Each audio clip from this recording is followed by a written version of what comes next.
少年只是轻轻一跃，竟使出了传说中的虚空踏步，并且在不断向上攀登途中还抱着一个人。这一幕让江湖闻名许久的巴菲手也无比惊讶。你难道是返老还童的怪物吗？这么年轻竟会使用这种武功？可迎接他的却是少年拔出背后的地狱刀。然而正是因为少年背后的这两把让江湖所有人闻风丧胆的武器，引得整个江湖的高手对他进行了围剿。从一开始百大高手齐聚将他包围，而后迎来天下10大高手之一的魔剑天武，无一例外见过少年的人全部没有人活着回去，甚至他还找上了河北首富，将他手指斩断之后抢夺其财产，在临走之前还留下一句话：可以正大光明抢夺你们这些富商的一切真好啊。为此河北首富联合其他地区的富豪花下一半家产，聘请了江湖第一杀手鬼爪暗杀少年。接到任务后的鬼爪当即对少年展开了调查，从怀春少女的口中得知他是风流公子是少侠，也有他再次出手抢夺另外一个富豪的消息。最后得到的情报就是他即将参加武林大会，而后顺着线索他来到了少年最后住过的房间之中。在房间之中，鬼爪看见了一张地图，上面写着制霸湖北。看到这一幕，鬼爪当即确定了少年的位置，今年的武林大会就是在湖北举行，看来抓到他只是时间问题了。不过为什么写个制霸湖北，既然要写个制霸天下不是更好？突然一道声音从鬼爪的身后响起，他本来打算那么做，但是我拦住了他，让他一步一步来。下一刻鬼爪直接陷入了昏迷之中，当他再度醒来之时，只能隐隐约约听见周围有人谈论的声音。顿时鬼爪整个人清醒过来，只见此时的他被镰刀钉在墙上，而他的面前坐着2名老者和1名中年男人喝着茶。察觉到鬼爪醒来，前方老婆婆背对着他开口道：孩子，你也喝一杯吧。这时的鬼爪才仔细观察前方之人，这个气息还有这2把镰刀，他是前代天魔最信任的人，至尊魔后双魔莲杨花影。那个拿着剑的老头，剑鞘上面的花纹肯定是销声匿迹的侠客冷一上，散发着一股压迫感极强魔气的中年男人是魔剑天武。这些人肯定和那个少年是一伙的。看清局势后，他才颤颤巍巍开口：为什么你们不杀我？杨花影却笑了一下：我们已经答应过，没有他的允许不会随便杀人，但是弄碎丹田切断一条腿的经脉还是可以的，你们杀手怕死吗？我知道杀手在大牙下面都藏着剧毒。鬼爪此时非常清楚他们说的意思，在暗示与其痛苦的活着还不如自杀嘛，而且根本没有能够逃脱他们掌控的方法。随后他毫不犹豫直接将自己后槽牙毒药咬碎，在生命的最后一刻他留下了最后一句话：那个叫赤炎的少年，我很羡慕他竟然有你们这些高手保护他，可他在闭眼时听到了3道大笑，他根本不需要我们的保护。此时的湖北武汉最大的华阳客栈中，赤炎正对着眼前丰盛的美食大快朵。突然这时房间之中走进一位女子，旁边小二不停地朝着其道歉：郑小姐不好意思，现在包间只剩这间了，麻烦您挤挤。少女坐下后看着一副武者打扮的少年开口询问道：你是来参加武林大会的吗？赤炎突然笑了起来：当然这次应该有很多美人参加吧，我可长着一张女人喜欢的脸，不过在大事来临前有点紧张，忍不住想吃东西。少女突然有些疑惑：为什么只是因为参加比赛吗？赤炎突然嘴角一挑：不是那种大会我肯定会赢，我今年的目标是制霸湖北。此言一出让少女有点吃惊，制霸湖北这少年不是在吹牛吧？可赤炎还在不断的喋喋不休，所以需要花心思做的事情太多了，这种时候就会胃口大开。少女这时才反应过来，大会上获胜然后制霸湖北，你太能吹牛了吧。突然一道身影将房门打开走了进来，路过时听到声音，我还想着不会这么巧吧，这不是正剑门的郑小姐吗？好久不见，既然如此我们一起在这里喝一杯吧。这几人正是湖北大帮之一张新帮，领头之人更是其帮会继承人张仁杰。看到张新帮的人出现，少女顿时面露不喜，盯着别人身体的毛病还是没变，虽然很想打他一拳还是忍吧。走进房间后的张仁杰也注意到一旁的赤炎，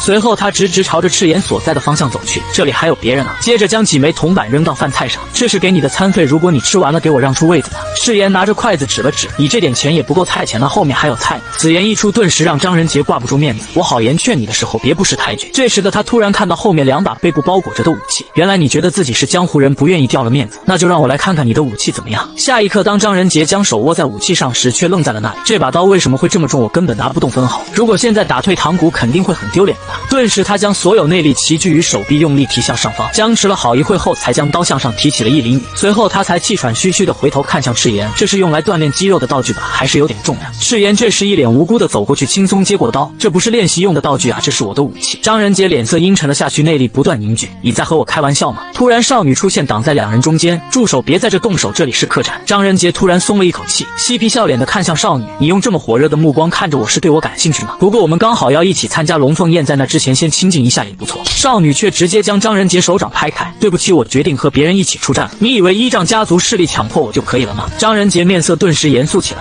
那么你要和谁一起出战？赤炎见少女面露难色，当即站了出来，我就是和他一起出战的人。跟在张仁杰身后的女子连忙吼道，小子你知道他是谁吗？赤炎却转头反问道，那你知道我是谁吗？人面对陌生人时会有2种反应，无视或者害怕，但是你2者都有了，你不认识我却无视我，但你希望我怕那家伙。闻言女子有些不知所措，张仁杰见状当即打断2人谈话，小子你口才很不错。而此时张仁杰手上的内功越聚越越多，仅仅是触碰便让桌子出现裂缝。赤炎连忙朝着张仁杰喊道：“小心点，不要浪费食物。”张仁杰当即冷哼一声：“那我们在龙凤宴见真招。”几人顿时气冲冲离开了酒楼。赤炎叹了一口气，事到如今只能修改一下我的计划。这句话让少女有些愣住。修改计划？你不是本来就打算参加大会？突然他这时才想起来，你刚才说的你要参加的大会是天龙大战吗？赤炎肯定的回答：“那当然。”这让少女都没忍住吐槽出来：“你那么牛逼，为什么没出手啊？”赤炎的一句话更让少女愤怒：“我不喜欢跟你们这种小孩子打架，因为这个江湖变成这样，并不是因为你们这些小孩。”看着表情如此认真的赤炎，少女也有些疑惑，用那么认真的表情说话，简直就像真的。与此同时，走出去的张仁杰表情冰冷，那个家伙到底是谁？那把刀很重，这么轻松就举起来了。在武汉从没有听说过这号人物，得调查清楚。还有那个猖狂的丫头竟敢拒绝本少爷，我会让你俩后悔今天的事。此时正见门中少女的长辈们无比愤怒，听说郑莲居然直接拒绝了张少侠。张少侠现在气得在妓院撒泼呢。一旁郑莲的母亲虽然担忧，但还是辩护道：“张少侠风评不好，我正担心呢。莲儿还小，也不能让他为家族牺牲。”一旁坐着的郑见门主郑秋非常自责，就是因为我太窝囊，才让夫人和孩子们吃苦。只要我练成正邪剑法，我们剑门就有实力。一旁女子还在继续添油加醋，如果是真的，这可是很严重的问题。郑莲这时直接带着赤炎来到郑剑门，这就是事实，他就是这次和我一起参加龙凤宴的人。此言一出，让在场的3名长辈都大惊失色。赤炎当即抱拳走了上去：“初次见面，我叫赤炎。”郑秋有些懵逼，但还是询问道：“赤少侠，你师从何门？”赤炎思考了一会：“我的父母在玉门关附近卖水果。”顿时让在场的4人再次震惊。为了缓解尴尬，郑秋继续问道：“你后背上的刀和剑是什么？你同时学会刀法和剑法吗？”赤炎理所应当的回答道：“是的，我都学了，我在各方面都是天才，继承了父母良好的血统。”血统这话一出，让郑秋顿时浮现起画面，他的武功难道是和卖水果的父母学的吗？在得到赤炎肯定答复后，郑秋是话当场：“女儿啊，不是我不相信。”一旁的姐姐也凑到郑莲身边：“明天马上给张少侠道歉。”结束谈话后，郑莲一脸愁容的走在院子中，就是因为担心这个人会被张仁杰害了，所以才临时带回了家。现在怎么办啊？郑莲突然看着赤炎一个人站在院子中发呆，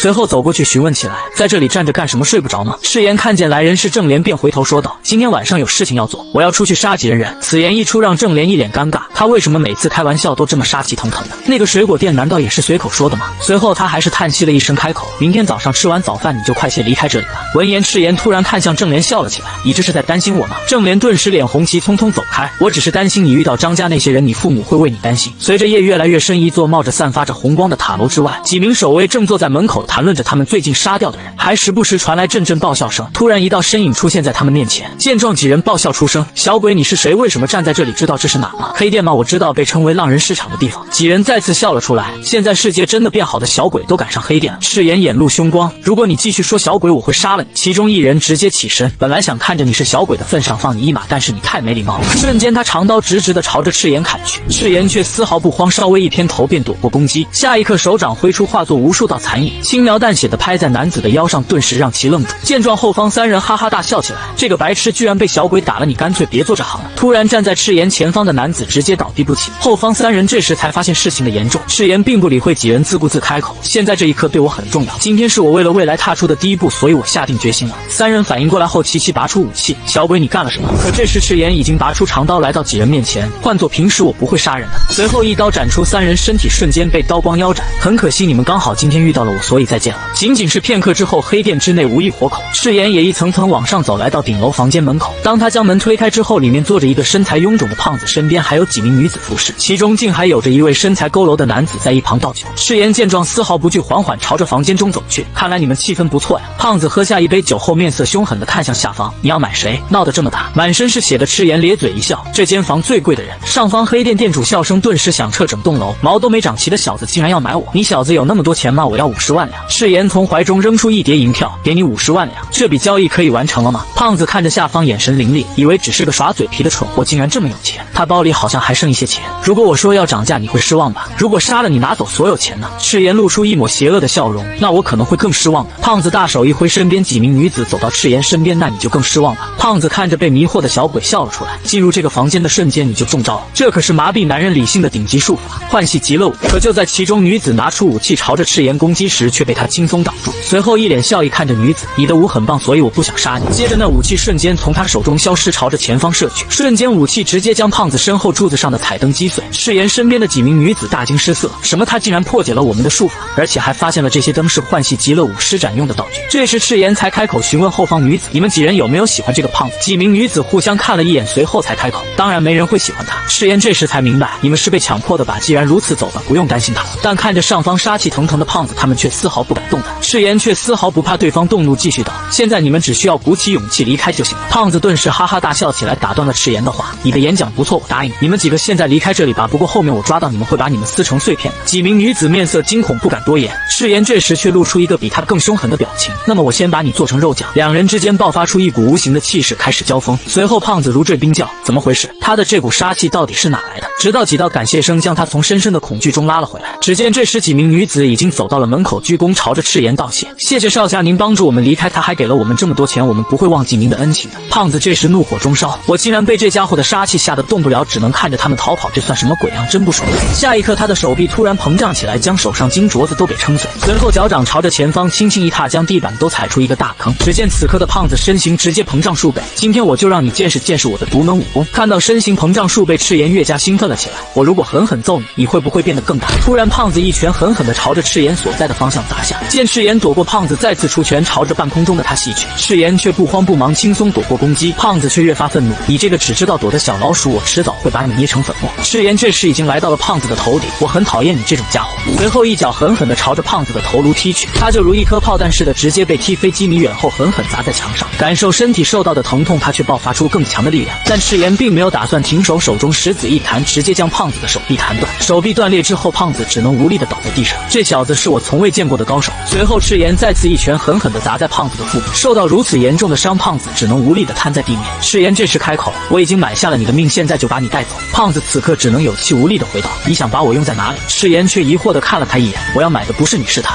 他是一个身材佝偻手无缚鸡之力的废材，但少年却为了他将江湖中最大的黑店屠杀殆尽，只为将他从黑店中赎走，这让奄奄一息的黑店店主十分不解。以你的实力完全可以悄无声息地带走他，到底为什么要杀了我？而且他就是一个窝囊废。赤炎却并没理会即将死亡的店主，转头看了过去。终于见到你了，化妆主，或者我应该叫你化无铁。身材佝偻的男子面露苦涩，真是一个让人怀念的名字。赤炎继续朝着前方走去，没想到堂堂前鬼铁山庄庄主，被誉为江湖第一阵法和机关暗器的天才在这里。为了找你，我可是花了不少时间呢。你难道还是因为那件事无法克服吗？曾经鬼铁山庄是江湖中无人不晓以绝世机关术闻名的家族，华无铁是一个拥有出色才能和幸福家庭的男人，但这一切幸福都终止在他的女儿触碰了未完成的机关之前。因事故失去了家人的华无铁痛恨自己的愚蠢，变换了自己的模样后便失去了踪影。华无铁沉默良久后再次开口：我怎么可能会忘记那件事？赤炎看着眼前泪流满面的华无铁安慰道：你是个好人，因为无法忘记失去家人痛苦一辈子的好人。华无铁闻言愣在当场，真是个奇怪的家伙，他冒着生命危险救我这个陌生人，你把我买下后打算让我做什么？赤炎却只有简简单单4个字：征服江湖。顿时现场气氛一愣，随后华无铁突然笑了出来：这难道就是我的新命运吗？随后华无铁直接跪了下来：华无铁参见君主，我会把剩下的人生完全献给主君。赤炎突然双手凝聚火焰，那么试一下吧。随后整栋楼内发出一阵刺耳的惨叫声，而外面树梢上突然出现一道黑影：少爷还在战斗吗？楼内的华无铁经过赤炎的治疗，整个人已经能够直立站起来了。这到底是什么力量？既然能够让我恢复原样，真的谢谢少主。楼外的黑影这时也来到了房内：您终于成功了，少爷。此人正是赤炎的护卫武英。赤炎当即朝着华无铁介绍：他是我的护卫武英，由他负责你以后要做的事。这次我们的计划有变，先收拾掌心帮。武英有些疑惑：少爷，你以前不是说掌心帮不值得我们出手吗？而且你还突然要参加龙凤宴了。赤炎却无所谓，人心嘛，随时随地都会改变的，不要想了。武英淡淡的看了他一眼：我只知道你是一个花心的男人。赤炎却无所谓的笑了一下：你的嫉妒真可怕。第二天掌心帮门口，郑秋和郑莲已经来到门口，必须要趁着事情还没闹大之前解决这件事才行。突然掌心门大门打开，一名男子热情的朝着郑秋打招呼：原来是郑大侠呀，我受到帮主的邀请来的，没想到会遇见，而这人竟是江湖中的高手八飞手拳击。郑秋连忙拱手回应，心里却暗道：看来这次见不到掌心帮帮主了。拳击突然热情上前：正好遇见，我们一起喝一杯吧。无法拒绝的郑秋只能勉强答应下来。这一切都被在掌心帮高楼上的张仁杰看在眼里。随后拳击直接将郑秋和郑莲带入春风客栈，喝起了其中最贵的熊胆酒。酒桌上拳击和郑秋谈笑风生，是何时郑秋也提出了这次来的意图，拳击也是爽快答应帮忙说情。酒足饭饱后，拳击却突然跑了出去，大喊道：我刚好有件急事忘了先走了。无奈之下，郑秋也只能自己前去结账。可当他拿到账单之时，才震惊的发现他们刚才喝的那一瓶酒竟要120两，而且这些酒菜的价格也异常的贵。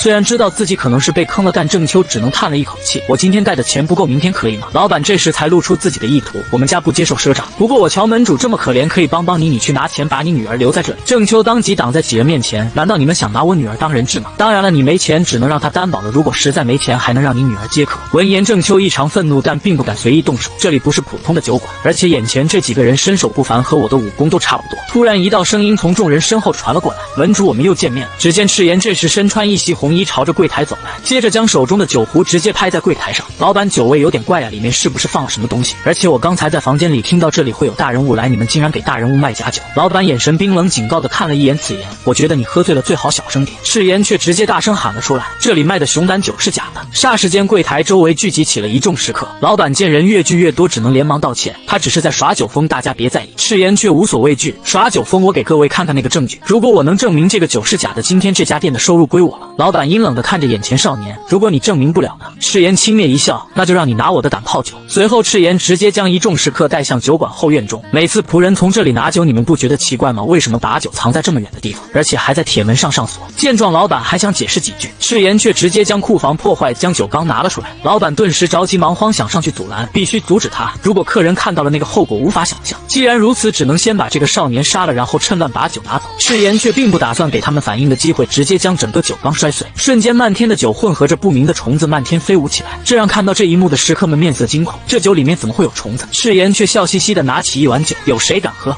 此刻酒馆之中，少年将手中酒碗递出，众人纷纷后退。少年直接将酒碗之中的虫子拿了出来，这个虫子叫被化虫，它的气味非常像熊胆，特别是排泄物，味道很像普通的，味觉分辨不出两者的差距。闻言，周围食客纷纷大惊失色，难道我们这么酒喝下的都是排泄物？突然，一道苍老的声音从后方传来：“你怎么知道的？”一旁的酒馆老板顿时大惊失色：“杨明大人，这老头正是今天酒馆会来的贵客，南域连主杨明。自从13年前正魔大战结束之后，损失惨重的酒帮一派和4大世家封锁门户，而魔教重新隐居起来。趁着这个机会，江湖上出现了4大势力：风云城、北川霸家、黑道帮、南域连。其中势力最大的是北川霸家和南域连。这个看上去普通的老人是江湖最大权力者之一。听说被化虫只生活在南蛮，你怎么知道的？”周围人看见老人纷纷低头不敢直视，赤炎却无所畏惧地看着老人回道：“我从小到处漂泊，自然听说过。”杨明看着如此少年，也不禁欣赏起来：“你的见识不俗啊，来自哪里？”赤炎还是以前那一套说法：“我父母是玉阳关第1水果商。”闻言，杨明突然大笑出声：“真是一个有趣的小子，故意在隐瞒身份吗？”一旁手下这时当即走了出来：“我来尝一下真假吧。”随着他一口喝下，顿时面露凶光，这个该死的臭娘们和刚才喝的味道一模一样。周围食客顿时大惊：“那我们这么久喝下的都是虫子的粪便？”食客们此时也是怒不可遏，齐齐朝着老板围了过去。与此同时，城外树林之中，一名男子正在快速奔袭。这件事一定要传递出去，他可关系着江湖的命运。突然，一道身影追了上来，男子连忙就要拔出长剑。该死，这么快被追上了吗？却见这道身影拿出令牌：“我是正道盟的人。”男子连忙将消息传递出去：“我是北川霸家的人，没时间了，我就说重点，取消这次的龙凤宴和天龙大战。有个飞贤会想在这次大会上搞阴谋。”突然，后方再次传来2道黑影，男子连忙开口：“该死的，被追上了，我去做诱饵，你快逃出去，把这件事告诉正道盟。”男子身边那人却突然问了一句：“除了你外，没人知道这个情报吧？”情急之下，男人立刻回了一句：“你是第一个知道的人。”那人却露出一个阴狠的笑容：“那可真是太好了。”下一刻，一剑直接将男人的头颅砍下。“你听错了，我们不是飞贤会，而是飞燕会。”只见上方树枝上突然出现一道女子身影，我就知道你们会做得很好，这次的龙凤宴将会是场噩梦。此时酒馆事了的赤炎和郑莲正走在回去的路上，因为最近苦恼增加了，所以感觉到好饿呀。郑莲有些尴尬的搭话：“难道是因为制霸湖北的事吗？不过今天还是要谢谢你，这件事肯定是张仁杰和拳击指使老板娘做的。一开始我竟然还想着和这种人渣参加龙凤宴。”赤炎微微一笑：“所以和我一起参加吧，我会让你获胜的。”郑莲眼神凌厉的转头看去，好，就算拿不到第1，也要踩灭张仁杰的气焰。赤炎看着信心满满的郑莲，露出了笑容：“既然你有这个打算就好，不过在那之前，我们要先解决那个家伙。”只见刚才跑掉的拳击出现在他们身后：“是你惹张仁杰生气的吗？”安插在客栈里的探子告诉我，有个奇怪的家伙闹事，张仁杰让我过来杀了你，但是你旁边这个丫头的嘴巴也是个问题啊。郑莲顿时大吃一惊，杀人难道就为了这点事吗？不过此次他也知道对方说的肯定是真话，我已经感觉到杀气了。他真的想杀我们，我们俩联手能赢吗？拳击可是闻名许久的高手，他出手时手速快到看上去有8双手，所以江湖上的人给他取了绰号，就叫8飞手。赤炎这时却突然后退一步，来到郑莲身后：“救命啊！”看到这一幕，郑莲更是颤抖：“我一个人要面对这种高手吗？”见到郑莲紧张的模样，赤炎小声提醒道：“首先你要拔剑。”郑莲当即反应过来：“没错，我不能坐以待毙。”拳击却突然笑了出来：“既然你想先死，那我就成全你。”随后整个人就如炮弹似的直朝着郑莲扑去。郑莲直接被拳击的实力所震撼，直接让他躲避的步伐失误，一不留神摔倒在树干上，而迎接他的却是拳击连续几掌拍拍下，因为摔倒而勉强躲过这一次攻击的郑莲一脸绝望。这和我练习时完全不一样，如果打不过他，我真的会死。赤炎的声音突然从一旁传了过来，不要跟着步伐走，你要跟着手中的剑，剑先动，然后才是脚步。这时的郑莲也明白了过来，没错，把注意力放在剑上，随后一剑挥出，步伐跟上，将拳击逼退。他明白我必须拼尽全力，如果我输了，我们俩都会死。接着连续几剑将拳击打得节节败退，但仔细看去才发现拳击还是游刃有余。你不会以为这点雕虫小技对我有用吧？接着找准机会一掌拍出，直接将郑莲击飞出去。该死，我果然不是对手，该怎么办？赤炎却还在喋喋不休，你的剑法是重剑，为什么每次挥剑都跳来跳去？郑莲回忆起父亲教他辟邪剑法时说的话，辟邪剑法招式变化无穷，用轻快的步伐为基础。我练了10年，难道方法错了吗？声音还在不断传入郑莲的耳中，你应该像乌龟一样缓慢，像水一样柔软，在适当时发出致命一击。闻言，郑莲咬牙，反正继续下去都是死，试一次吧。随后按照赤炎所说的挥舞着手中长剑，几招下去之后，竟将拳击额头的头发斩断。但这一幕却让拳击无比愤怒，当即使用全力，以这个狂妄的丫头，一掌下去，直接将郑莲整个人击飞到天空之上，口吐鲜血，直接昏迷不醒。可下一秒，天空上的郑莲却突然消失不见，拳击顿时愣在原地，这个丫头去哪了？她的后方突然传来一道声音：“我在这呢。”只见此刻后方天空之上，赤炎脚踏虚空站在天上，拳击直接被这一幕吓得愣在原地。这是虚空踏步，赤炎缓缓从天空中一步一步走下，这是天雷步中的落花步。江湖人很少知道这是我父亲那边的武功。拳击顿时浑身颤抖，你是返老还童吗？怎么会这种武功？但下一刻迎接他的却是赤炎重重的一拳，这一拳下去，直接将拳击打得口吐鲜血，重重倒在地上。他和我的实力就像天地之差，我根本无法战胜。现在唯一的办法只能是逃跑了。赤炎却并没打算放过他，手缓缓伸向背后，这也是赤炎第一次拿出背后的武器。只见他的四周魔气肆意，不断发出鬼哭狼嚎的惨叫，而这把武器就是被称之为最强魔刀的地狱刀。随后他一刀斩出，周围出现无数道暗黑色影子，朝着前方袭去。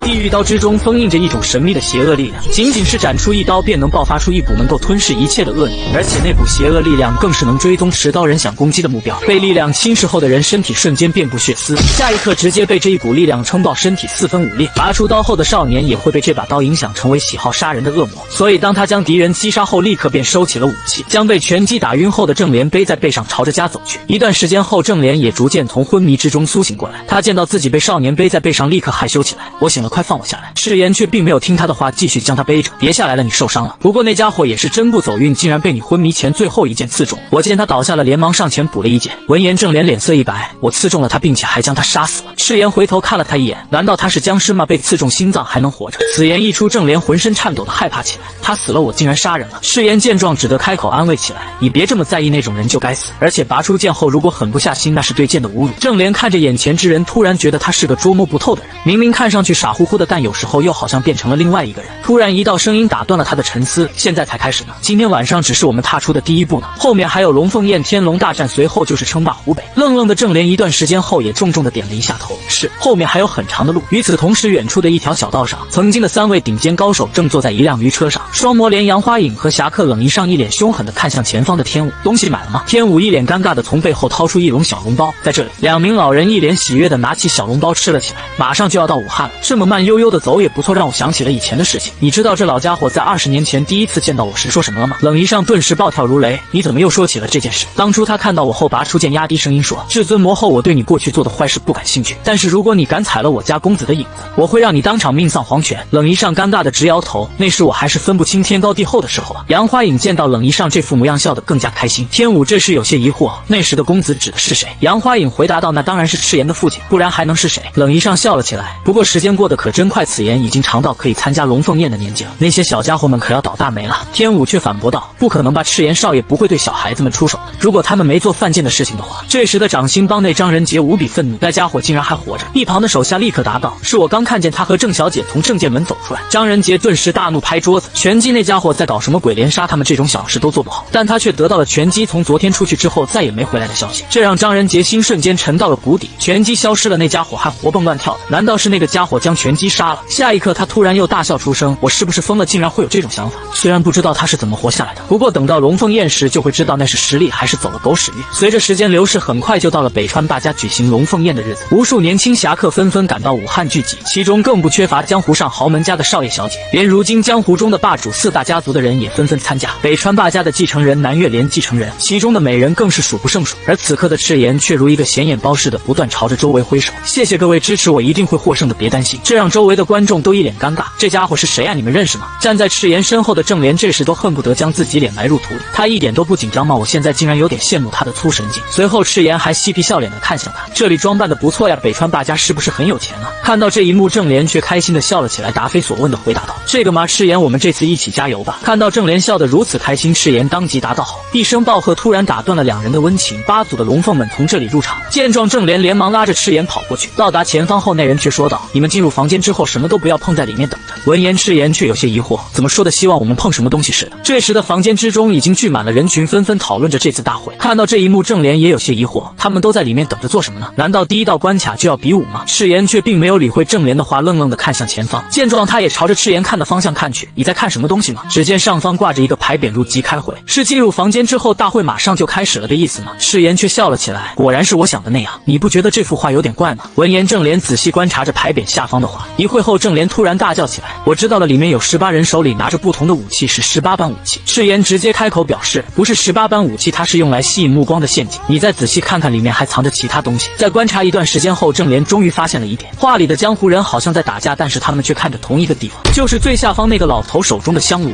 不过刚刚进入宴会厅，所有人便被警告不许动任何东西。少年却在所有人震惊的目光中拿起大厅正中央的香炉，只见这香炉的下方竟写着龙凤厅3个字。刚进来，上面的牌匾便写着入籍开会，所以找到这个就知道如何进入下一个关卡。突然一道暴喝声响起：“你们两个小子没听见什么东西都不要碰吗？考官们不管，我可不能看着你们胡闹，快把东西放下！”少年却一脸淡然，年轻人有时候要学会反抗规则呀。见少年不听他的话，男子直接上前握住长剑，竟然没办法沟通，我只能教训你一下。突然赤炎一个闪身来到男子身边，将他的剑重新顶回剑鞘。你这个垃圾，可别在这里自取其辱啊！男子顿时浑身颤抖，动不了了，他到底是谁？突然一只小手放到男子的剑柄上，哥哥，我们不能随意动手，而且更不应该随便对弱者搭剑的。随后转头朝着赤炎低头，少侠多有冒犯。见状，赤炎并没有理会这两个小孩，既然如此，我们走吧。周围的参赛者顿时一脸惊讶，他们竟然真的自己走出去了。出门前，赤炎还是转头看向一男一女，虽然你很愚蠢，但看在你妹妹的份上，可以给你一个机会。如果你想进入到第2关卡，跟我来吧。可那男子还是异常固执，朝着少年怒道：“你没听见离开这里就是落选吗？”赤炎闻言大笑2声，毫不犹豫转头出门。出门之后，两人径直走向龙凤厅所在的位置。郑莲看着这个大厅，竟然真的有，不过这个问题好难啊，应该没多少人通过吧。可当他们将门打开之后，却看见龙凤厅内已经聚满了许多人，这让郑莲无比震惊，怎么可能这么难的题目？赤炎观察了一下四周，笑了一下，他们应该是提前给名门世家情报了。你看那个蠢货都比我们早一步来到这里。随着赤炎手指的方向看去，只见张仁杰赫然站在其中。看到两人的到来，张仁杰面色不善，这丫头看我的表情这么不好，可以确定他们见过拳击了，到底怎么回事？我明明让拳击干掉这家伙，他去搞什么了？难道这家伙有靠山吗？看起来不像啊，还是拳击拿着钱跑了。突然一声锣响打断了张仁杰的思考，上方缓缓走出一人开口：“聚集在这里的龙凤们，恭喜你们平安通过第1次关卡。”大厅众人顿时沸腾欢呼起来。突然一道声音打断了他们的庆祝，只见刚才阻止赤炎的男子冲到门口大骂道：“这次考试是无效的，这里面有些人已经落选了，没资格参加第2次考试。”此言一出，让龙凤厅内众人议论纷纷，上方监考官脸色也阴沉了下去。你说我们制定的考核无效，男子却还在喋喋不休。我们进入房间时，主办方明确的告诉我们不要碰任何东西，而我们这些人只是遵从了命令，他们违反了规则，应该落选的是他们才对。后方顿时围上来了许多人大叫起来：“没错，这不公平，这场比赛无效！”上方考核官此刻无比愤怒：“你们这些废物别吼了，难道觉得这个江湖是个儿戏吗？在江湖不知道何时会遇到什么事，双眼要睁大，随时都要紧绷神经。你们太大意了！”墙壁上写了进屋的瞬间考试开始。难道你们会因为没有发现杀你们的刺客而被人杀死，最后抗议不公平吗？向谁抗议阎罗王吗？不觉得愧对解开了这个秘密来到这里的人吗？门口几人顿时鸦雀无声。怎么会？我只是按照你们说的做。抗议无效之下，他们也只得选择离开。但上方考核官竟面色阴狠，暗想道：“你们这些人应该庆幸落选了，接下来的龙凤宴将会成为地狱。”第1关考核结束后，赤炎夜晚独自来到一片花海之中，随着他不断朝着花海之中前进，本来平平无奇的花朵轰的一声4分5裂，接着化作无数道冲天石柱。看到这一幕的赤炎竟露出了笑容，很帅呀，化妆主。一旁的华武铁当即按下开关，我解除阵法了。刚才的阵法是奇花9宫阵庄园里的3个阵法中最简单的一个，第2个阵法是5行7星阵，最后一个阵法是大罗冥王阵。发动大罗冥王阵时，如果不知道阵法的破解方法，我敢保证任何高手都逃不出去。赤炎却出口反驳道：“这只是说明这是个很可怕的阵法，但是化妆主你说错了一件事，就算不知道破阵法，但肯定有破阵的武功。”这让华武铁都有些疑惑，破阵的武功。感受完阵法的赤炎便带着武鹰探查起四周，3个阵法后面会设置7段死神路，后面会建立主要建筑物。赤炎看着不断完善的地方，露出了兴奋的神情。现在我们要建立江湖上最强大最帅气的门派。武鹰再次开口：“我已经找到封神的行踪了，跟我们想的一样？赤炎当即点头，明天我亲自去找吧。这让武英有些诧异，为什么突然？难道有了想送的人吗？赤炎无语的看着对方，武英你这个毛病很坏哦，明知故问，故意的试探。不过夜晚的风景总是让我心情澎湃，虽然不知道理由，你说我能将下方的灯火全部得到吗？随后两人看着下方繁荣的武汉，少爷，这江湖上没有人会比你做得好。清晨，少年一大早便拉着郑莲出门，你什么都不说，到底要带我去哪？少年继续朝着前面走着，我带你去一个真正卖武器的地方。你看武器的眼光实在太差了。随后赤炎直接将他带到了黑市的武器店中，看着眼前的老头，郑莲浑身不舒服，甚至有些害怕。武器虽然看起来不错，但是这里的气氛好可怕呀！而且他不是说第一次来武汉吗？怎么知道这种黑市？赤炎在周围看了一圈后，朝着店主询问：“这里只有这种东西吗？”店主看着赤炎背后背着的两把武器，突然笑了起来：“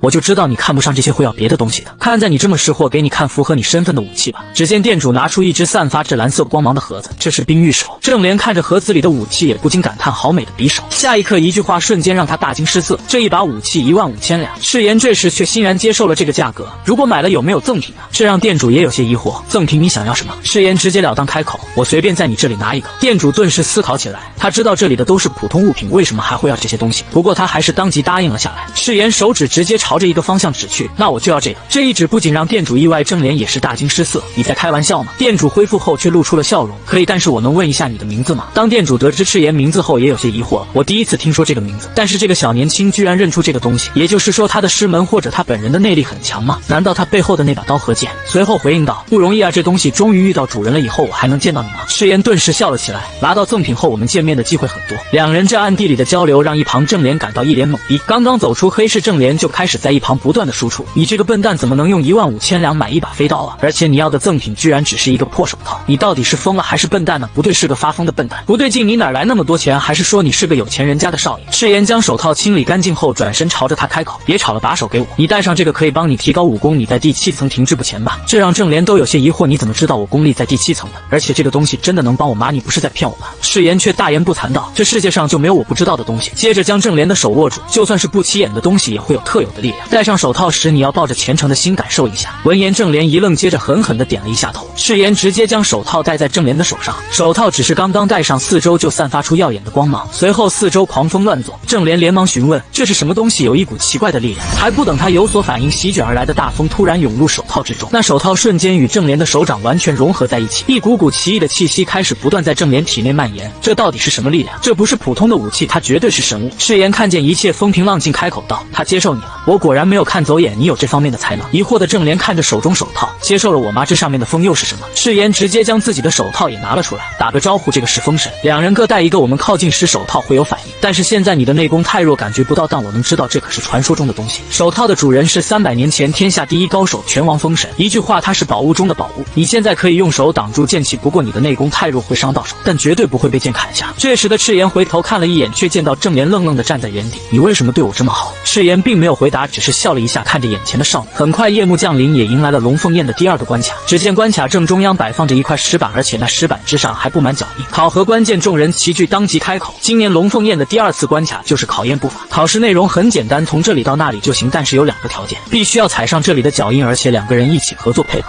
顿时参赛者议论纷纷，步伐比我想的要简单啊，我感觉肯定没问题，只要是学过武功的人都能做到吧，简直就是小儿科嘛。看见几人讨论，考核官不禁嘲笑起来，这里面还有南岳连的继承人，真是个窝囊废。第2关卡可不会给名门世家提供方便，考官都是和天下4霸无关的人，南岳的小子能通过这个关卡吗？赤炎这时已经看出了其中的门道，这一关不容易啊，每个人都有自己的武功习惯，特别在步法上更明显，因为是无意识做出来的，但如果太在意步法身法就会乱，而且还要2人一起行动。闻言郑莲转头看向赤炎，那我们先看看别人怎么做再改正。突然一道声音响起，我先开始挑战。赤炎竟露出了笑容，真是个有意思的家伙，无论什么是第一个都是很有意义的。而站出来的那个人正是北川霸家继承人林夏。此刻的龙凤宴之中，林夏和他的女伴司马英已经站在关卡前，上方的观众当即议论纷纷，林少侠不愧是北川霸家的继承人，看上去非常有实力。少年这时也全神贯注地看着下方2人的动作，只见这时的林夏施展出步伐，轻轻在石板一踏，动作无比轻盈华丽。这一幕让上方观众中不少女子心向神往，而他后方的司马英也毫不落后，紧跟着前方林夏。郑莲看到这一幕不禁感叹，他们速度好快呀，我们真的能通过吗？周围考核官看着关卡上的2人也开始指点道，能够迅速正确地踩上石板上的脚痕，不愧是北川霸家的继承人。但和和他比起来，司马小姐有点吃力啊。他还是拼命追着林少霞的步伐，不过考虑到他的对比者是林夏，才会有明显的差距。很快，两人便稳定步伐走到了第2关的尽头。赛场上当即宣布了结果，林夏、司马英合格。周围顿时响起阵阵欢呼，这一幕让同为江湖4霸的南岳连继承人面色不善。看到场上如此正脸，也不禁紧张起来。我有点害怕，我们真的能通过吗？赤炎这时竟笑着回应道：“不能。”这让正莲大惊失色。你说我们不行，还没开始呢。赤炎直接将他拉了起来。不是说不行，上去前我们得先练习一下，看他们通关没有用的，模仿他们的步伐的大部分人最后都会落选，这是只能踩着自己的步伐的人才能通过的考试，以我们现在的水平肯定失败。随后两人直接来到第2关关卡的院外，这个地方不错，没人看，你展示一下辟邪剑法，我来帮你纠正一下这场考试以你辟邪剑法7层无法通过的。这让正莲都有些意外，你要帮我纠正辟邪剑法，你只要看一次就能知道武功的精髓吗？你到底是谁？难道你真的是顶尖的武林高手吗？赤炎避开了这个问题，不用担心，我教你还是绰绰有余的。闻言正莲也不犹豫，拔出手中长剑，虽然不知道是什么意思，那我就先试试吧。瞬间正莲施展出曾经威震八方的辟邪剑法，一步一步不断逼近赤炎。赤炎这时也不断跟随着正莲施展剑法的脚步看去，在观察一套剑法之后，赤炎连忙叫停，等等这部分呼吸慢半拍。这时正莲按着赤炎所说的再次挥剑，这一剑展出之后竟爆发出一股强悍的气势，顿时让正莲感到不可思议，这只是慢了半拍吗？和以前挥剑时的感觉完全不一样。随后在他不断挥剑之中，赤炎看着剑法开始对他指点，在不断的挥剑下去，让正莲感到了不可思议。他说的每句话都让我的剑法产生了可怕的变化，特别是这最后一剑和我以前施展出来的完全不同。随着正莲最后一剑展出，顿时一道耀眼的剑光浮现，而后正莲直接愣在原地，这怎么可能？刚才我施展的真的是我认识的辟邪剑法吗？这个家伙到底是谁？为什么会有这种剑识？赤炎这时也缓缓走了上去，祝贺你，刚刚你的赤邪剑法超过7层，达到8层。闻言正莲微微一愣，我达到了第8层，为什么我自己都没感觉到？这样练武真的不是在跟我开玩笑吗？与此同时，武汉城外武英独自一人站在雨中，像在等待什么似的。随着时间的不断流逝，3道身影缓缓从远处浮现，这3人正是从远方赶来的杨花影等人。见到几人到来，武英连忙拱手表示尊敬，你们终于来了，少爷现在正参加龙凤宴，我先带各位去大会场。杨花影看着眼前武英，缓缓开口，好久不见你了，看着你这个不刮胡子的样子很老啊，顿时扎了一下武英的心。下一刻冷一上，继续朝着前方走到他的身边，仔细一看，像是老了5岁啊。两人话一出，让武英愣在原地，我真的有这么老了吗？而那3人却无视了他，缓缓朝着武汉城内走去。但是赤炎为什么参加龙凤宴？难道又想做什么想象不到的事情吧？我们快点过去看吧。这时的龙凤宴内，一道声音响彻整个会馆，我要准备挑战。只见这时的赤炎和正莲正站在关卡正中，我是行云流水赤炎，我是正剑门正莲，申请挑战。周围参赛者见是2个无名之辈，便没有继续关注，因为在他们眼中，这个爆出行云流水的家伙很有可能根本没有师门。赤炎这时却并没有关注这些，看着一旁道：“你现在练到赤邪剑法9层了，这点根本不算什么吧？”正莲这时也点了点头，表示没有问题。刚才练习完一遍之后，两人再演练了一次，经过赤炎的纠正，正莲也达到了第9层，这让他感觉今天就如梦幻一般，他从未想过自己的武功能提升的这么快。赤炎看着愣愣的正莲，轻轻一笑：“你知道我们这次的作战计划叫什么吗？”随后他顿时一跳，轻盈的飞向石板，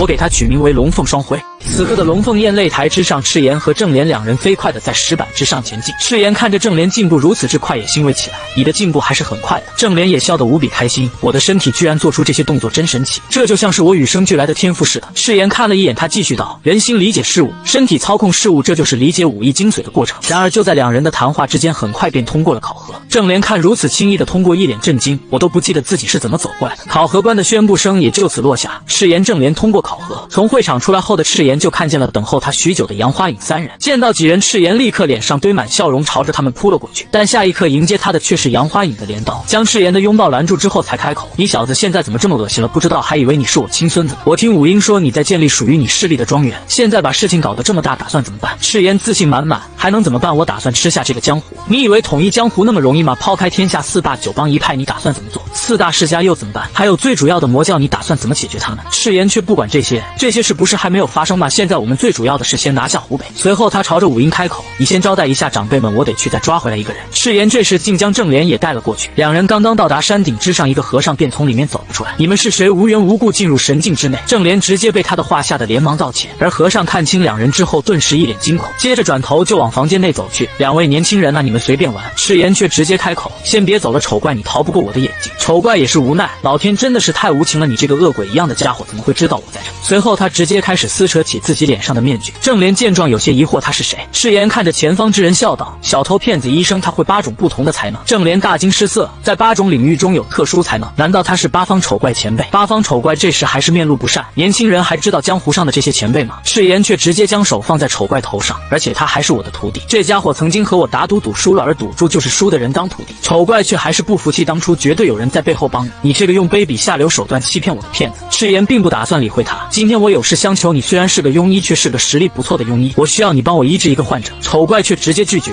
你这家伙以为我会随便救人吗？那些有钱的大富豪因为我没有给他们看病死的不知多少。下一句话却直接让他改变了主意，只要你治好他就取消我们的打赌。丑怪当即站了起来，走快点，我们现在就去救人。赤炎下一刻直接将丑怪带到了正界门，而他要求丑怪救的是郑莲的妹妹郑雪。郑雪从3岁开始便直接卧床不起，郑莲虽然从未表达过，但还是无比担心自己的妹妹。他没想到赤炎竟观察到了这件事，此刻他内心无比复杂，他为什么会对我这么好？这时的丑怪在郑家所有人的期盼之中耗起了脉。一段时间后，丑怪回头道：“这孩子是被毒风蛰的，是个叫血风的很罕见的家伙。”周围人顿时大惊失色，毒风困扰了我们这么久的问题，竟只是一只毒蜂。丑怪继续说道：“我给你们血药方，给他服用半个月，然后好好给他补身体，做运动增强体力，1年之后他就能恢复了。”闻言，正界门门主当即跪了下来：“谢谢您，果然不愧是八方先生。”一旁郑莲的母亲也潸然泪下道：“赤少侠，谢谢你帮助我们，居然把八方先生这种名医请过来，我不会忘记这个大恩。”郑莲也是满含泪水道：“谢谢你。”事了之后，赤炎来到屋外：“八方前辈这段时间多有冒犯，你现在可以回去了。”丑怪有些疑惑：“你这个家伙办事就是痛快，和你玩很开心，但是你来找我不是为了这件事吧？”赤炎当即直起身体：“没错，想要称霸天下，我需要前辈的帮助，但是那孩子的性命也很重要。”丑怪突然笑了起来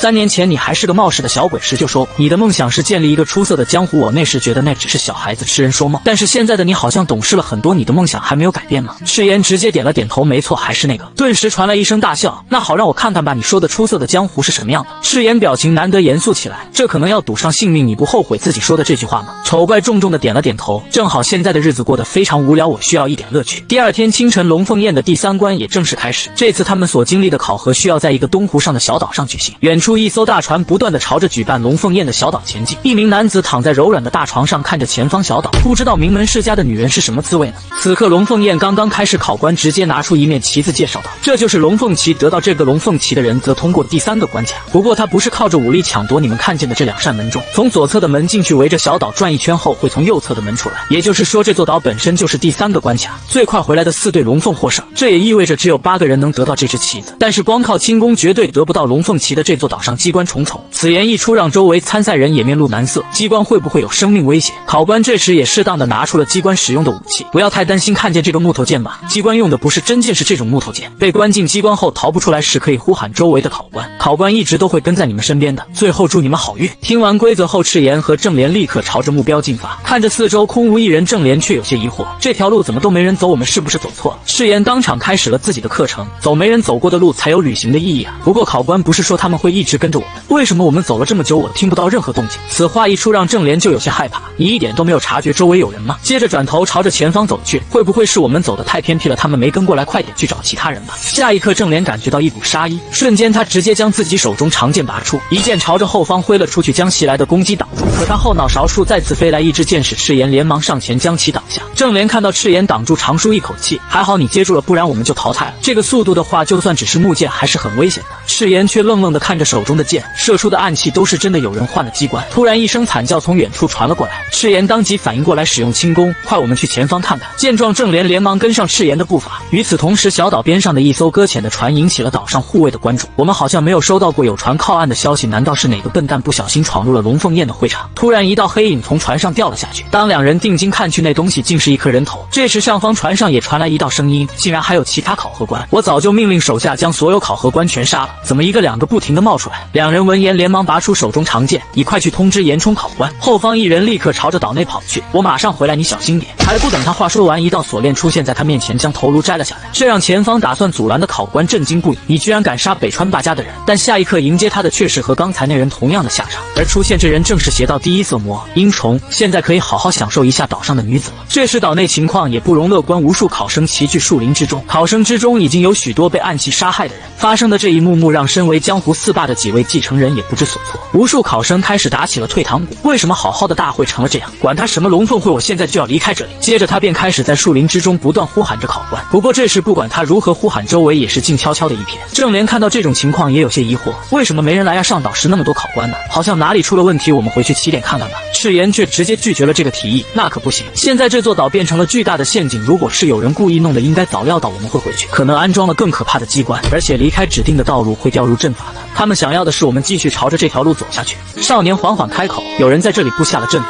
虽然这些机关和阵法都有破坏的方法，但是我们人聚集的太多，如果只是我一个人的话，逃出去倒有些可能。郑莲连忙开口，那你一个人逃出去通知外面的人可以吗？赤炎却直接拒绝，暂时不能，我们不知道外面到底还有没有人，而且我不能只留下你一个人在这里。两人的一番对话让重庆第一美女有些不屑，这个男人是不是太装腔作势了？但是比我旁边这个身为江湖四霸的继承人好太多了。一行人将死亡的参赛者一一埋葬之后，也只能按照路线继续前进。他们虽然都是按照自己的路线走，但不知何时竟再次聚集在一起。郑莲看着前方忧心忡忡，所有的道路变成一条路，说明离出口越来越近吧。而那次之后没有其他陷阱，让我更加不安啊。赤炎这时却发现了异样，这里的地面有些奇怪，里面竟还有金属的声音。突然原本硬朗的地面全部轰然塌陷，只见原本的地面塌陷之后竟变成了一大片泥潭，所以参赛者猝不及防之下全部深陷其中。赤炎看着陷入沼泽的众人有些疑惑，不对，这个沼泽不是简单的陷阱吗？所有倒在沼泽的人此刻竟无一人能够动弹，这是混入了绝缘沙的地狱沼泽，它是可以切断武者和内力联系的沙子，而且动得越厉害身体陷得越快，甚至连我都无法聚集内力了。并且这个沼泽并不是他们唯一的杀招，只见这时一根硕大带着刀片的木桩赫然拔地而起，无数参赛者直接被笼罩在刀片的阴影之下，下一刻刀片瞬间从天空落下，下方躲闪不及的参赛者们瞬间被砍成肉泥。这时在场所有人才发现情况不妙，这竟是真的刀刃，而那刀片并没有停止，再次缓缓上升，转换方向之后对着另一批人无尽的恐惧让他们陷入了绝望。看到这一幕，张仁杰一脸庆幸，幸好我离他还有点距离，却不料下一刻附近那人直接转身拉住张仁杰的衣服大喊，少侠帮我拉我过去，我可不能就这样死了。张仁杰被这突如其来的一幕吓得连忙向后方退去，却不料在泥潭的束缚下根本动弹不了，只能大喊，你这疯子快放手啊，是想我们一起死吗？动得越快沉的也会越厉害。这时刀片再次从高空落下，下一刻一大片淤泥被刀片砸落掀起，张仁杰此刻浑身被鲜血覆盖，他在危机时刻拿出佩剑直接将那人手臂砍断，保住了自己。我竟然杀人了，而且在这么多人面前会不会有问题？一旁突然传来林夏的声音，你做得很对，保护自己最重要。郑莲看到这一幕对自己也有些失望，太过分了，但我自己可能也会这么选择吧，所以我跟他们也是同一种人。赤炎的声音这时也从旁边传来，你能觉得愧疚就已经很不错了，现在这世界连愧疚都没有这种想法的都是善良的宠物。此刻刀片的方向再次转动，郑莲连忙看向一旁，有什么办法能够摆脱泥潭吗？可这时赤炎的身影已然消失不见，这让郑莲有些愣神，他是先出去叫人了吗？不然的话不会突然消失吧。可这时刀片转动之下竟直立在郑莲头顶，猝不及防之下直的朝着郑莲斩下。突然在刀片即将靠近他时，一道力量将他拉入地面，他竟就这样穿过泥潭进入了地面下方。什么东西？我的脚底下有什么东西在拽着我？到底要把我拉向哪里？一段时间后，他突然穿过了泥潭，出现在一片湖泊之中。郑莲顿时反应过来，这下面是水，而且我能感觉到自己的内力在恢复。当他看去，才发现拉住他的人竟是刚才消失的赤炎。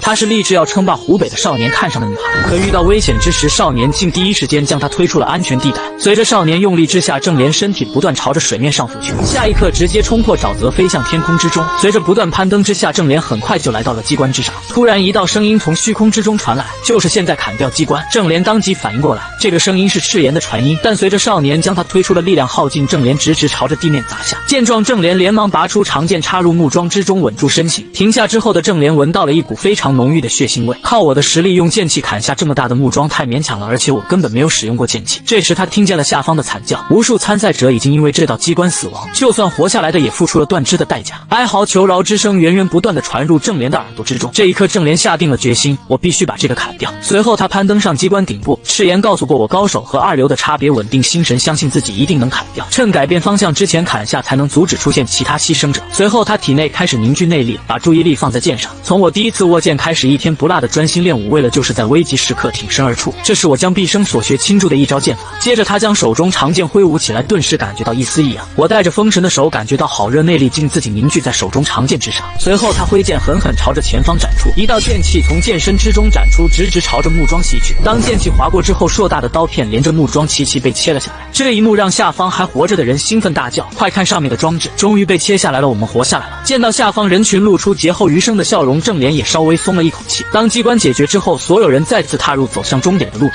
而解救了所有人的郑莲也得到了在场所有龙凤的认可。多谢郑小姐了，如果不是你破坏了机关，还用树枝将大家拽了出出来，我们都会死在那里。闻言，郑莲看了一眼一旁将手指放在嘴边的赤炎，随后才尴尬地朝着那人回应：“都是小事，大家平安无事就好。”在那人离开之后，郑莲才开口道：“为什么不让我告诉他们？如果不是你，我们全都死。”赤炎露出一个神秘的笑容，现在可还不是吸引关注的时候，这让郑莲有些疑惑，他到底在计划什么？随后再次开口：“为什么会发生这种事？是魔道盯上了龙凤们吗？还是偶然发生的？”赤炎一脸严肃：“江湖上绝对不会有偶然的事，虽然不知道理由，但这不是一个人能做的事。我觉得是有个团体计划的这件事。这件事很像针对北川霸家搞的事情，所以绝对不会是普通人。”与此同时的飞宴会中，那名神秘女子朝着下方开口：“那件事办得怎么样了？现在计划还在进行中吧？”下方老者却一脸严肃，表示对这件事的不看好。女子也察觉到了异样：“你还是觉得我雇佣银魔虫是失误啊？”老者却开口道：“说实话，这个根本没关系，我担心的是你想雇佣他去办这件事，到底是想干什么？”女子突然笑了笑，打开扇子：“真不知道你到底说的是什么意思。”此刻小岛上的龙凤们不断前进之下，终于看见了北川霸家设定的出口，顿时所有人开始朝着终点快速奔跑过去。可以离开这个鬼地方了吗？活下来？郑莲却感到疑惑，真的这么简单就结束了吗？这时刚刚快速冲过终点之后的两人愣在了原地，不敢动弹。只见北川霸家指定的主考官严大侠竟被一根铁链吊死在树上，而下方一袭红衣站在中间守在这里的考官全部变成了冷冰冰的尸体。顿时所有人不断朝着后方退去，怎么可能？他们竟然把严冲大侠这种高手都杀了。但赤炎这时却越过后退的众人，直直走向前方。我期待很久了，真正的好戏刚刚开始呢。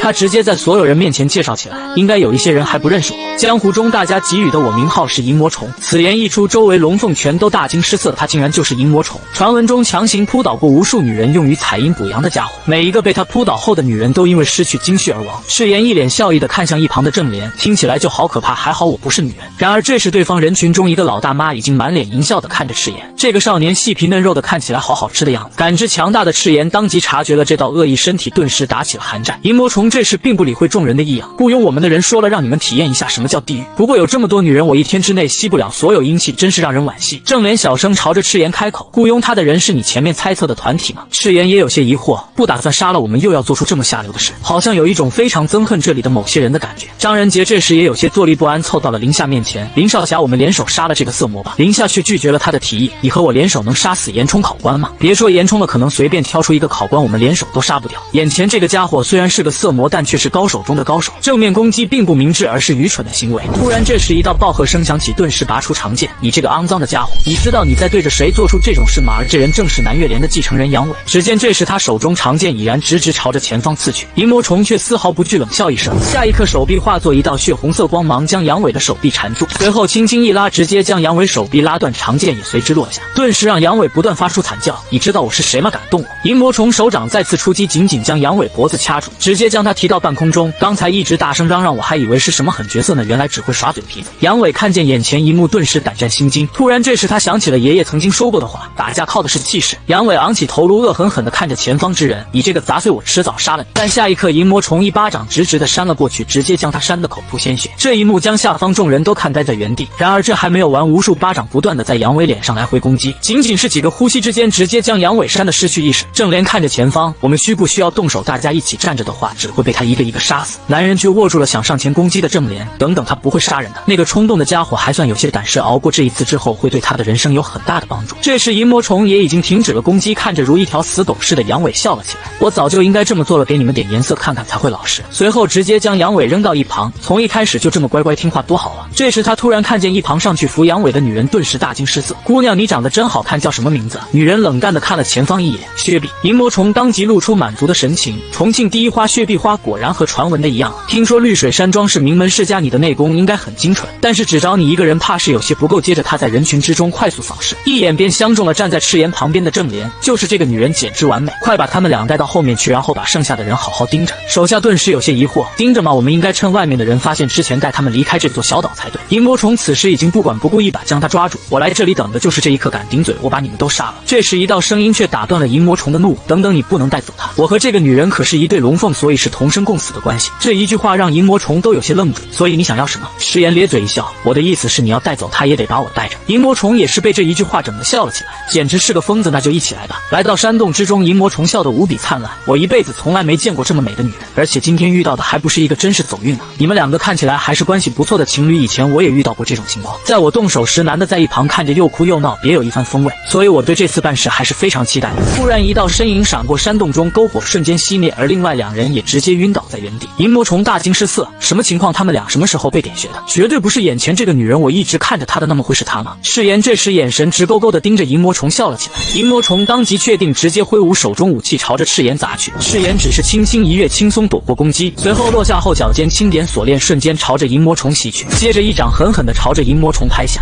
银魔虫勉强接下少年一掌之后，也是无比震惊。你拥有了这个年龄不该有的武功，你为什么还要参加龙凤宴？少年咧嘴一笑，掌中力量却丝毫没有减弱，看来你还是有些眼力。下一刻，银魔虫内力爆发而出，挥舞起手中武器到处乱砸。看到四周石块不断从上方坠落，正莲连忙将晕倒的两人拉起。再这样下去，这座山会倒塌的，得赶紧出去，不知道赤炎怎么样了。而与此同时，银魔虫也有同样的疑惑，看着眼前黑漆漆的一片，那个混蛋到底跑哪里去了？突然，赤炎一个闪身，瞬间从银魔虫身后出现，但银魔虫好歹也是江湖中顶尖强者，在意识的加持下，还是躲过了这一击。随后挥舞起手中锁链，锁链当即缠绕在赤炎手臂之上，接着一个跳跃，连忙和赤炎拉开距离，而锁链已然将赤炎手臂缠住。你竟敢在我的脸上留下伤口，这会吓坏那些女孩子的。赤炎这时也毫不示弱，一个翻身将锁链拉住，接着来到后方墙壁，紧接着借着墙壁之上的力量蹬出一脚，重重的踢在银魔虫脸上。猝不及防之下，银魔虫直接被赤炎踢得口吐鲜血。反应过来之后，银魔虫再度跳跃，直直的朝着赤炎袭去。赤炎见状，手掌一挥，直接将银魔虫伸来的手掌打开，两人顿时站在一起，不断交手，让山洞之中出现许多碎裂的石块。正莲看着远处激烈交战的两人，无比震惊，他们两个到底有多强？我以前虽然知道赤炎有很强的功力，但没想到他竟能和成名已久的银魔虫打这么久。银魔虫此时内心也是叫苦连天，该死，那个人也没说这座岛里面有这种高手，而且他才10几岁，怎么会有如此功力？只见这时赤炎双掌汇聚内力，朝着前方一拍，银魔虫当即明白过来，想要比拼内力吗？银魔虫见状，好胜心也起来了，既然如此，让我看看你小小年纪有多深厚的内功。两人掌心碰撞在一起时，周围顿时出现一股强大的气流，朝着山洞周围扩散。银魔虫这时嘴角露出了笑容，真是一个年轻的蠢货，不管他有多强，但也只有10几20岁而已。难道他认为能够打败我这个吸收了万千少女阴气的人吗？可随着两人内力不断汇聚，银魔虫当即发现了异样，这家伙怎么坚持了这么久，内力没有丝毫减弱？而这时在两人内力不断碰撞之下，山洞开始剧烈晃动起来，洞顶上的石块缓缓地出现一道道裂缝。看到这一幕的正莲暗道不妙，这山洞真的要塌。随着一声巨响轰然出现，整座山洞当即4分5裂，月光也随之洒落在两人身上，上方石块还在不断坠落。一旁观战的正莲当即拉着昏迷的两人往山洞边缘靠去，可站在山洞中央的两人任凭石块如何坠落都纹丝不动。赤炎这时终于开口，你就为了这么点力量就伤害了那么多人？下一刻，赤炎手掌内力汇聚，轰的爆发而出，将银魔虫直接砸了出去。在强大的内力攻击之下，银魔虫直接被砸入墙壁之中，口吐鲜血。发生了这一幕让银魔虫无比震惊，他为什么这么强，内力比我高了这么多？随后他看向一旁护着昏迷着的两人的正脸，现在看来我别无选择，只能先抓一个人质了。接着手中锁链出现，直直的朝着正脸所在的方向袭去。猝不及防之下，正脸根本避无可避，只能眼睁睁看着锁链逐渐逼近他。突然这时一道剑鸣声响起，周围出现阵阵哀鸣声，而银魔虫手中的锁链当即破碎。下一刻，赤炎手持地狱刀瞬间出现在银魔虫身后，赤炎给了正莲一个放心的眼神，接着说道：闭上眼睛。顿时一道环绕着血红色刀气的光芒狠狠朝着地面砸下，银魔虫连忙快速朝着后方退去。那个是什么鬼东西？仅仅是出鞘的一瞬间，我就感觉到了死亡在逼近。赤炎并不打算给银魔虫考虑的时间，一刀再次挥出，将他手臂砍断。看到银魔虫还在不断向山林之中逃跑，赤炎挥舞起地狱刀逐渐向他逼近。你在跑什么？跑不出去吗？随后一刀再次斩出，瞬间将银魔虫胸膛撕裂，失去双手加上腹部受到严重伤害。银魔虫已是强弩之末，但下一刻地狱刀再次挥舞，银魔虫再次失去一臂一腿。接连受到断肢之痛的银魔虫不断哀嚎求饶，赤炎却面若寒霜，一刀横斩，朝着银魔虫头颅而去。挨下最后一刀，银魔虫下半身如喷泉似的喷出鲜血，倒地不起。看到满地的血液，闻声赶来的手下大惊失色，这里到底发生了什么？然而当他们仔细探查起来，才发现江湖中臭名昭著了10几年的银魔虫此刻已然尸首分离。小子，这难道是你干的，还是你有其他帮手？这时赶来的几人手中立刻手持武器，开始戒备四周，却不料下一刻前方少年一剑斩下，直接将其中一人拦腰斩断，鲜血就如喷泉似的向山洞四周洒下。接着不给后方几人丝毫机会，手中长剑不断挥舞，随着一道道剑光闪过，每一道剑光都收割掉一条生命。当少年最后一刀落下，整个山洞中的杀戮也走向了尾声。看到这一幕的正莲整个人呆愣愣地看着前方挥舞着屠刀的少年，而此时停下手中动作的少年浑身沾满的鲜血，脚下的尸体也是堆积如山。他真的还是我认识的那个赤炎吗？经过一番挣扎后，正莲还是缓缓朝着前方开口：那个赤炎。可当赤炎转头看向他时，却将他吓了一大跳。只见此刻的赤炎眼神中泛着红光，身体四周充满了杀气。突然赤炎连忙将杀气收敛起来，露出笑容：我都跟你说了，让你闭上眼睛。我如果拔出地狱刀的话，会控制不住自己杀戮的欲望。现在我还没将地狱刀完全征服，所以拔出它后，我的性格会有所改变。不过我一直使用它的原因，是因为这是我母亲曾经的武器。闻言，郑莲一愣，江湖中真的有这么可怕的武器吗？赤炎还在继续说道：“我背后还有一把剑，名叫君子剑，它是我父亲的兵器，但我要用我母亲的武器来称霸天下，所以我不会拔出那把剑。”此言一出，让郑莲一愣，为什么要背着一把从不出鞘的剑，而且那还是父亲的武器？这时的赤炎才询问道：“没有被刚才的一幕吓到吧？”郑莲思考了一会，回答道：“没有，不管你是什么样子，那都是你。”从山洞出去之后，无数龙凤上前感谢，多谢少侠了，要不是少侠，我们都死在这，这份恩情我等至死都不会忘掉。然而收到感谢的却是刚才挨揍的南岳连继承人杨明，这让杨明感到不可思议，这到底是怎么一回事？在洞穴里睁开眼一看，就发现银魔虫一等人全死了，我的手里还拿着一把沾满鲜血的长剑，而赤炎还在一旁助攻。我当时一进去就睡着了，但是醒来一看，别说是银魔虫了，就连他的手下都死完了。不过思考一番之后，他还是认为这件事还是有可能的。难道是爷爷在我的体内留下了某种很可怕的武功？真是谢谢您了，爷爷这么为我着想。这时的重庆第一美女却并没有与他们掺和在一起，而是愣愣地看着一旁的两人。她非常了解杨明这个人，对方根本没有这个武功能杀死银魔虫。郑莲走到一旁后开口，没想到杨少侠真的会承认是他本人干的。赤炎却非常自信，这当然了，名利双收的机会谁都不会放过。这让郑莲有些疑惑，名利双收真的有这么重要吗？与此同时，外界收到消息的各大势力派遣的船只已经赶到小岛中。赤炎看着水面上的船只，经过了这次的事件，江湖中又会刮起一场腥风血雨。不过龙凤宴终究还是中断了。此刻的南岳连手下汇报道，没想到公子竟然干掉了银魔虫，救下了那些龙凤，公子真是不可限量，干成了一件足以闻名江湖的大事。南岳连的家主却否定道，不是他做的，那孩子如今的武功对付不了银魔虫。我听说我们当初在酒馆遇到的那个小子也参加了龙凤宴，会是他干掉了银魔虫吗？这个想法虽然有点不真实，但是不知道为什么我有一种预感，不管怎么样，他都和这件事有些关联。你去秘密调查一下吧，别惊扰了其他人，先装作不知道。不过策划这件事的幕后黑手还真是胆大妄为，竟敢对龙凤宴出手。看来这次天龙大战会非常有趣啊！大战一触即发。虽然还不知道这次是谁主导的事件，但我很期待事情的发展。这时回到武汉的赤炎直接带着郑莲来到自己建立的基地。郑莲有些疑惑，新丰庄我在武汉这么久了都没听说过这个地方。赤炎缓缓开口，这可是我在武汉建立起来的基地。郑莲有些吃惊，你才到武汉多久，竟建立起来了一座山庄？经历过那件事后，我还以为现在这家伙做什么事都不会吓到我，但他总会干出一些让人想象不到的事。赤炎这时边开门边介绍道，为了给江湖带来新的风气，所以给他取名为新丰，这里就是我称霸湖北的起点，其中还有我建立的门派苍天门。这一幕让郑莲无比震惊，一座如此平凡的庄园竟藏着这种秘密。少年一脸自豪地介绍起来，新丰庄就是我苍天门的出入口，眼下我还并不打算让苍天门出现在大众的视野中，所以选择用这种方式伪装，就连来到这里的工人都是蒙着眼来到这里的。我打算在这里建立一个能容纳1000多人的房间和演武场。闻言，郑莲大惊失色，这也太夸张了，江湖中能有几个这种规模的场地？这家伙到底要搞什么？少年还在继续侃侃而谈，这些年江湖都是天下四霸的，我这次出来的目的就是要将他们全部干掉，然后那个位置由我来占据。与此同时的北川霸家武汉分部之中，无数名门长老齐聚于此，为龙凤宴的事故兴师问罪，其中血王门主一马当先。我们把孩子托付于你，完全是相信你们北川霸家，现如今却仅仅是一声抱歉。如果你失去了孩子，还会说出这种话吗？靠后的门主们开始窃窃私语道，这家伙是不是有点太夸张了？对方可是北川霸家。不过不管怎么样，他失去了大弟子，小女儿也成为了残疾。北川霸家家主当即安慰道，我站在父亲的立场上，非常理解各位家主的心情，不管这件事如何，我们一定会彻查清楚，给大家一个交代。为了这次会议，北川霸家早就已经商量出了对策，这些失去了孩子的老家伙绝对不会放过讨伐我们北川霸家的机会，而且还是在我们准备的第3关卡中发生这种屠杀事件。林天霸当即回应道，这件事不简单，我觉得我们霸家绝对有叛徒，但还是要先解决眼前的事。想解决这件事，只有将包括南岳连在内在这次事件中立下功劳的人包装成英雄，然后制造舆论，让外面的人认为那些被杀害的人是因为自己的弱小，必须让他们的家族以他们的死亡为耻。林天霸当即笑了起来，这是个好办法，对于那些不屈服的人就只能用武力了。这时的会议厅中，林天霸面色严肃看着众人，我为这件事的发生深感悲痛，但江湖就是这样的弱肉强食，在那么恶劣的环境下，大多数龙凤都活了下来，反而还有的救出同伴，干掉了闻名江湖的恶霸银魔虫。血王门主当即站出来怒道，如果是你的孙子死了，事情会就这样处理吗？林天霸面色阴沉地看着前方，你老提自己的孙子的用意是什么？还是说你想要了我孙子的命，然后我再砍下你的头？血王门门主直接被这一句话呛得不敢吭声。南岳连主杨仁这时也站了出来，虽然这件事让我们很心痛，但是事情已经发生了，愤怒也不是解决问题的办法，想必各位门主也清楚。两人的话语一出，血王门主顿时如坠冰窖，如果我再继续纠缠下去，天龙大会之上我一定会被他们打断手脚，而后迎接我们血王门的就只有灭门了。想到这，血王门主顿时面色狰狞，似哭似笑的大叫出声，随后又像是想起自己身在何处，连忙静声低声呜咽起来。周围却并没有人可怜他，现在他的样子是很可怜，但站在如今这个位置的人，何尝没有杀害过其他无辜的人呢？这个江湖最终的道理只有一个，那就是弱肉强食。在场的所有人很清楚一件事，如果血王门主没有取得北川八家的原谅，那么这次将会是这些人最后一次在这种会议上看见他。与此同时的山林之中，赤炎带着正莲走在路上。这座山上面还有一个名叫封山寨的绿林组织，以收保护费的名义抢夺百姓财产。我这次带你来的原因就是处理他们。听闻处理2字，正莲浑身颤抖，顿时想起了当初赤炎对那些人的屠杀，接着连忙上前，那绿林之中应该也有善良之人吧，就全部处理吗？赤炎却不认同，已经成为土匪了，就没有善良不善良之别了。善良的人不会去杀人抢钱，现在他们已经犯下了错误。此刻山上的土匪也发现了上山的2人，当即拔出了武器。这丫头还挺好看了，我们刚好可以享受享受。下一刻施展出轻功长刀，直直的向着赤炎的脖子上抬去。赤炎丝毫不朝后方看去，手掌伸出，直直的将长刀握住，接着砸向后方。后方赶来的土匪顿时被吓得不敢上前。赤炎下一刻出现在那名土匪面前，也不一定要杀人，将他们从这座山上赶走就行了，这里可是我的基地。2人顿时在山寨之中与这些土匪打斗起来。赤炎一边战斗一边指导着正莲，感受到他们的杀气了吗？犹豫的话你就死定了。闻言，正莲的攻击越来越重，几乎就要将这些山贼打得无力动弹。2人就如闲庭信步似的就将这些山贼解决。突然一道光芒朝着正莲袭去，还没结束呢。正莲见状连忙拔出长剑将那东西斩断，却发现只是一个袋子。霎时间无数粉末在正莲面前散开，一道人影这时也从屋内走了出来。你们2个人就将这里搞成这样了，武功不一般啊！但这个世界并非所有事都能用武功解决的，刚才那个可不是普通的毒药，其中还掺杂着春药。现在你马上就会身子发烫，到处找男人解决生理需求了，如果不和男人交合就会七窍喷血而死。正莲顿时一脸惊恐，这些人太不像话，怎么能用这种药呢？赤炎却笑了起来，